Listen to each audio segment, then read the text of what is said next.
Hello everyone. Hi everyone. Hi everyone. 10 years ago, in 2016, Class 16 received an email informing them of receiving the Rotary Peace Fellowship to study at Duke-UNC, North Carolina for the Rotary Peace Fellowship.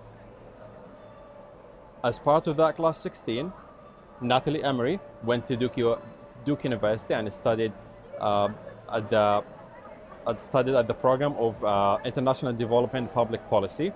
And myself, Moh Eid, I went to University of North Carolina and studied Global Studies.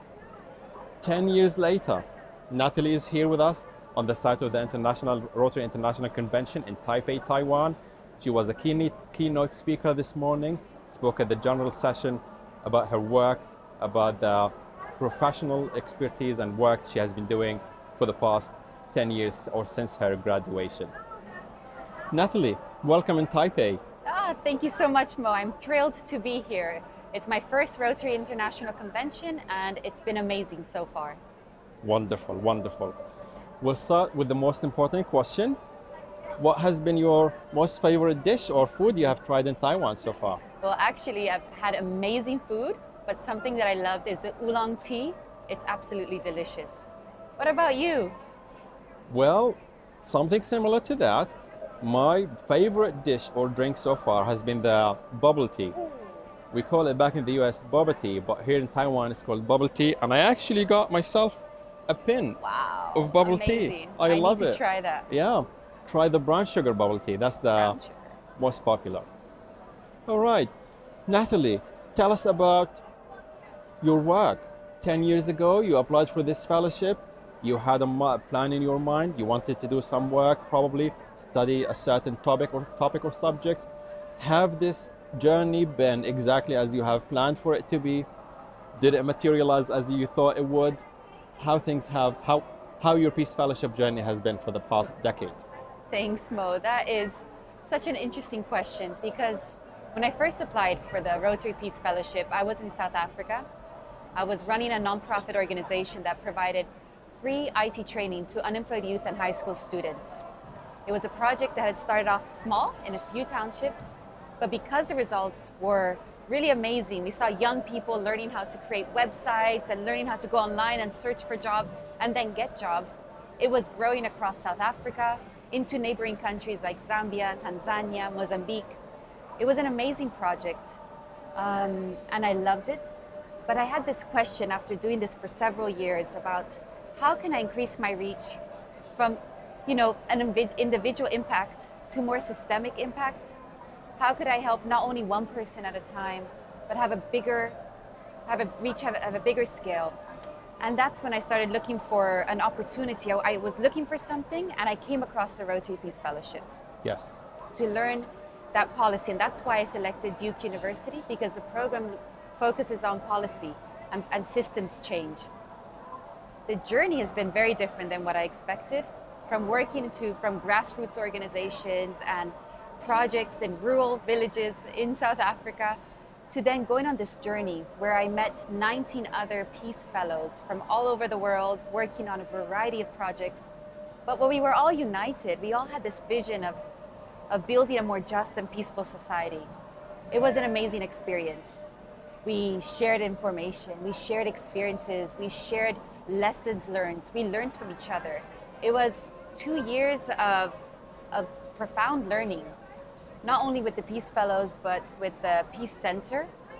There was Susan Carroll, the director, guiding us, supporting us.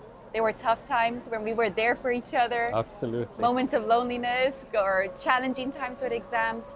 But overall, being there and having this community that could discuss freely the challenges, the systems behind the challenges that we're working on was really liberating. It was also a chance to really pause.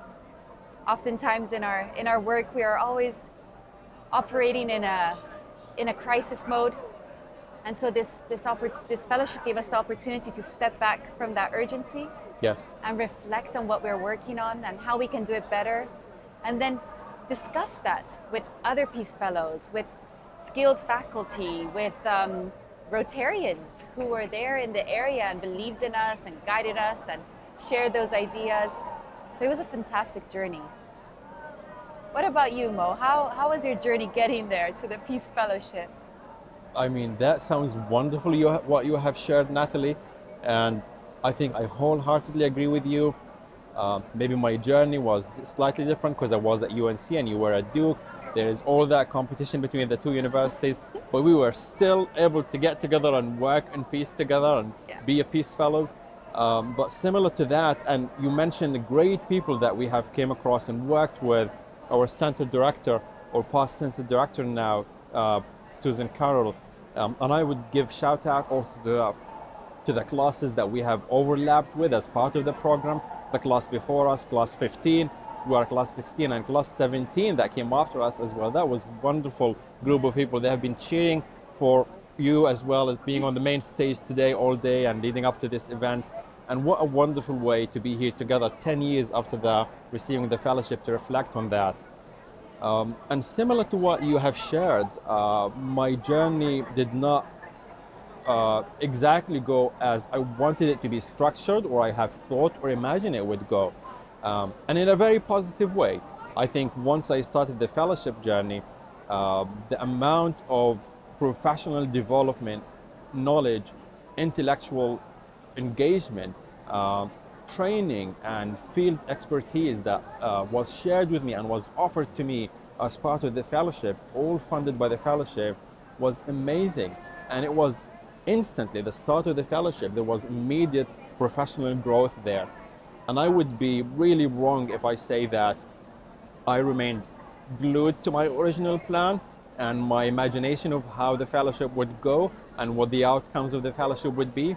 But I took advantage of that, and what I did was immediately updating, evolving, or I'd say changing my professional plan and goals.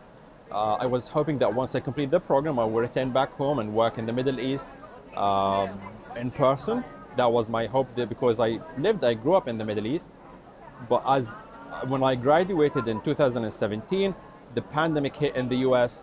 In 2019, right before the pandemic, and I took advantage of a short-term training visa that allows people or graduates to work in the US. So I did that. I worked in Washington, D.C., and then I went to back to University of North Carolina teaching part-time, taking advantage of the professional development opportunities.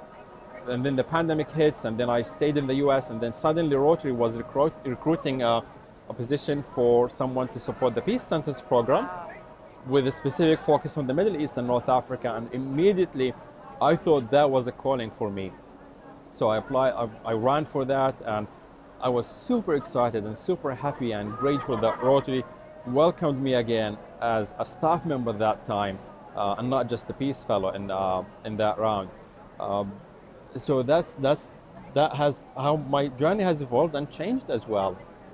Wow. It is wonderful. It has been wonderful for sure. And Mo, we are so thankful to have you. You have been doing an excellent job. We've been hearing from you. You've been in contact with all of us. You've been coordinating everything that's happening here at the convention. It's been amazing, and so we're lucky to have you. Thank you very much. Appreciate you saying that. Natalie, you have shared with us earlier today at the general session on the big stage the wonderful work you have been doing in South Sudan. You shared as well about the work you have done in South Africa, and then later in your life, or career life, the work you've done in South Sudan, the coordination you have done between all the humanitarian actors, the complex emergency crisis, emergency context and humanitarian crises you have been working at. Tell us more about that. What is it like to work in that context? How the Rotary Peace Fellowship has helped you working in such a context in South Sudan? Absolutely. I never thought I would end up in South Sudan when I finished my fellowship in the United States. But I found myself there, and I joined the Logistics Cluster, which is a United Nations coordination mechanism led by the World Food Programme. And I learned that without coordination and without logistics, there can be no humanitarian response. So what happens when there is a humanitarian situation, when there is an emergency? Many different actors, many different organizations rush in to try to help, and it's amazing. But then if there's no one coordinating, what happens often that many relief items are delivered maybe to the same people, Some people are left behind because it's not coordinated. Some people get the wrong relief items. So part of our work that I've ended up doing is actually bringing in together all the different organizations that respond to an emergency to coordinate who's doing what where and what is happening. For example, an emergency happens, different organizations come in to support the work. We come together and say, okay, who is going where? What are you taking? You're bringing a truck over there? Let's put in, do you have any more space to add in some medicines? And we bring things together so that resources are not wasted, there's no duplication, and people are not left behind. My journey to getting there was quite different. It wasn't what I was expecting, but coming to learn about this humanitarian work was something that just happened, and it ended up being one of the foundations for building peace. Because without bringing access to relief items such as food, water, medicine, you cannot save lives. And it's not just a humanitarian act, it is peace building. And so I worked in South Sudan for around 3 years, working on this, bringing together all the different humanitarian actors, building those partnerships, that collaboration, that collaborative effort to ensure that we're working together, to ensure that people who are in need are served in an impartial and fair manner. And now I'm supporting this work at a global level, working to build partnerships between donors, private sector companies, and humanitarian actors so that resources are mobilized when and where they're most needed, working in some of the most complex emergencies in the world. Natalie, that's amazing. As a person who has grown up in an emergency, and a humanitarian crisis and a conflict zone, and has a family who actually still live there and impacted by that, I really thank you from the bottom of my heart for putting your life expertise, knowledge, training, and university studying in the service of communities in need and people in such disaster zones. Really, I am sure, no doubt, it really led and contributed to life-changing opportunities for people there. So thank you so much for doing that. Oh, thank you for what you're doing. You're bringing everyone together. Right now we're at the Rotary Convention and there's around 25, 30 Peace Fellows. Thanks to the excellent work of the Rotary Alumni Association, I think, Yes. bringing everyone together, and it's been fantastic. It's been fantastic to hear about the other Peace Fellows, each doing amazing work, building peace from so many different angles, from bringing food for peace, from working on sports and peace building, conversations, dialogue, mediation. I've been hearing from their stories and it's been fantastic, nothing short of fantastic. So thank you for bringing that coordination, that partnership, bringing everyone together so that we can also share these stories and these experiences with other Rotary members. And I think in a small way, bring everyone together to remind that each one of us is doing something amazing, that everyone doing a little part to bring peace to our corner of the world. Thank you so much for that shout out. I really appreciate it. And I must say that credit where credit is due. I'm one member of a team that has been working very hard months in advance leading up to this event, making sure that this event is a great opportunity and a wonderful platform for all the participants and all the alumni who are joining this platform. I would go on mentioning and shouting out name by name for all the wonderful people who have worked on this event, making it possible and making it a great success.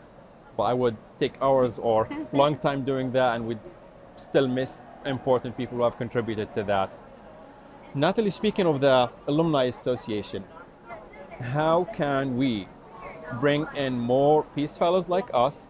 How can people who are watching us possibly enjoy the same opportunity we have enjoyed, apply for this fellowship and have a successful application and join one of the great, wonderful and amazing programs Rotary is running, or peace centers Rotary is running all over the world?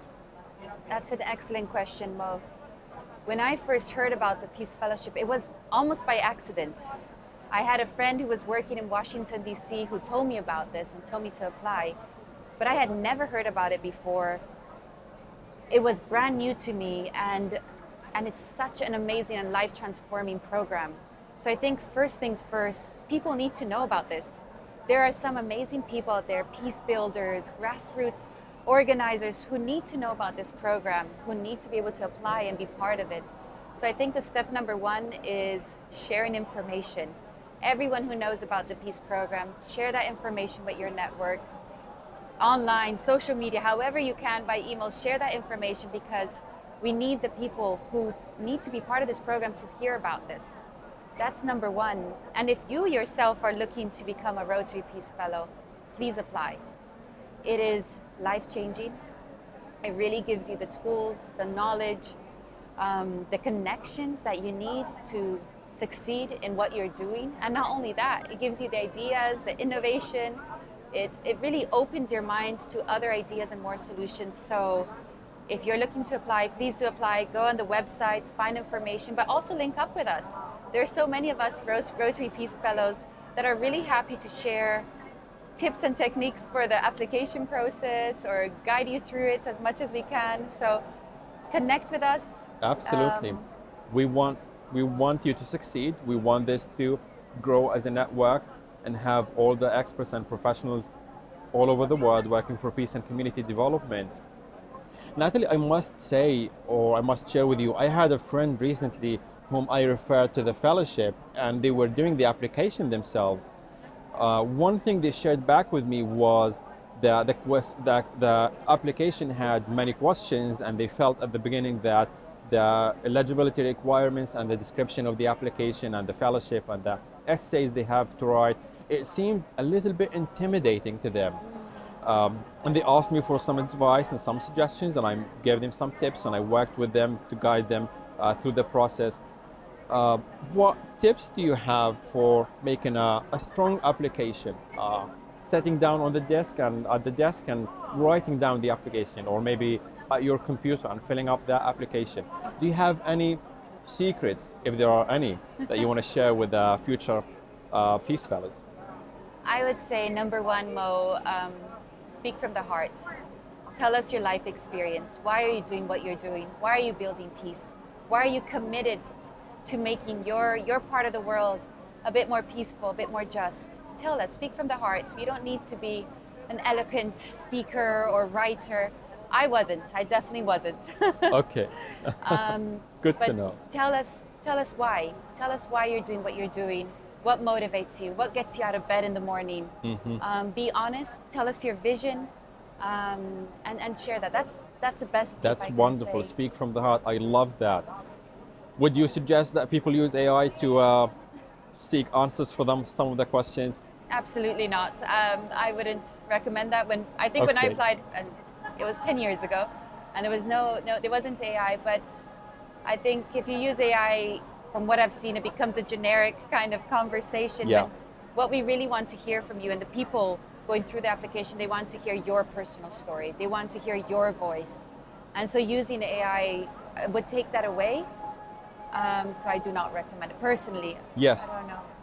I fully agree with that. I think using AI is really a disfavor for your own great and wonderful work and wonderful professional journey.